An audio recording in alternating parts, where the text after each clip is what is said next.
Facebook already has a lot of access to your life and personal data. Despite this, Facebook wants yet another avenue into our lives. Not satisfied with merely having access to our data, the company is working to launch a digital wallet app that would then give Facebook direct access to your bank accounts. Earlier today, the Wall Street Journal reported that Facebook gave celebrities and countless other high-profile users special treatment, exempting them from the rules that everybody else has to follow on the platform. The news couldn't have come at a worse time for the social media tech behemoth.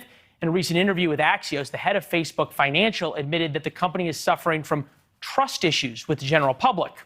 Imagine why. We've come over to our touchscreen to give you an idea of just how much Facebook has made themselves a part of your everyday life, whether you like it or not, opt in or not. If you use Facebook on your phone, say, okay, the company can track your every movement, access your microphone, and even use your photos to build out facial recognition database. And of course, the company owns the messaging apps WhatsApp here, Instagram, and Oculus as well. They make headsets for virtual reality. But Facebook and its sister apps don't need a microphone to target you with specifically eerie ads and posts. Companies like Amazon, the NBA, American Express, even the Postal Service notify Facebook when you use your websites. That's all the logos right down here. Not to mention all of the apps on your phone that you log on to, for example, DoorDash, Hulu, LinkedIn. If you have those on your phones, will those access your Facebook accounts as well? Morgan Wrights, the chief security advisor for cybersecurity firm SentinelOne, former senior advisor with the State Department. Morgan, now Facebook wants to have a bank. Do they leverage all the data that we just talked about for that bank? Leland, if Facebook were a country, they're twice the size of China. So now you're talking about the power to influence information and stories. And to your point, now you want to give them access to people's financial accounts. If you think manipulating information in the media and the narrative was a problem, wait until you can wrap that around with a financial incentive to do what Facebook wants you to do. So to me, this is Orwellian in nature in terms of how broad Facebook wants to be in our lives. Facebook's had sort of a complicated relationship with privacy. We reported last week, as a matter of fact, that they create these privacy advocacy groups that they then pay to praise Facebook. Right. Is this the kind of thing, this banking software, that might actually get them into the sphere of being federally regulated? They want to get into cryptocurrency. They renamed it to Diem. They moved their headquarters from Sweden back over to the United States and said, look, they're going to tie their cryptocurrency to the tag, tie it to the US dollar. They're going to follow the regulations.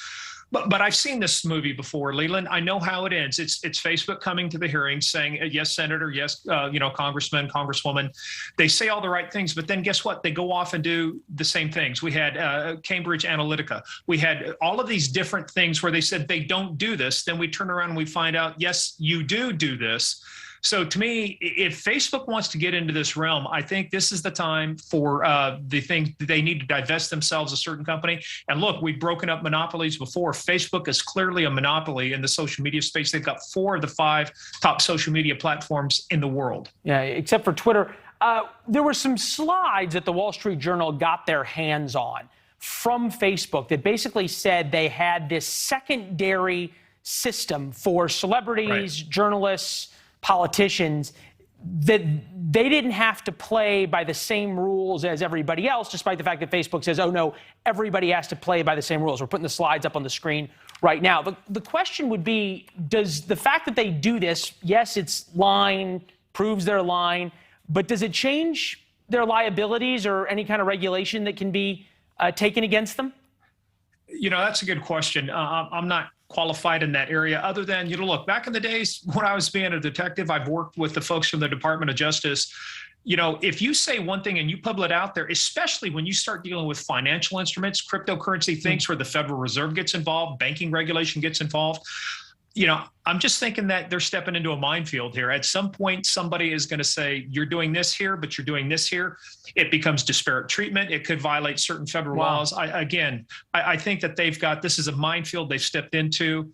But I think it's because Zuckerberg wants to have, this is the last element, kind of the triumvirate, that he wants to bring things together with people, their information, and now their money. If he gets control of that, you're talking about something that will be very difficult to unwind. Yeah, difficult to break it up once it becomes that intertwined.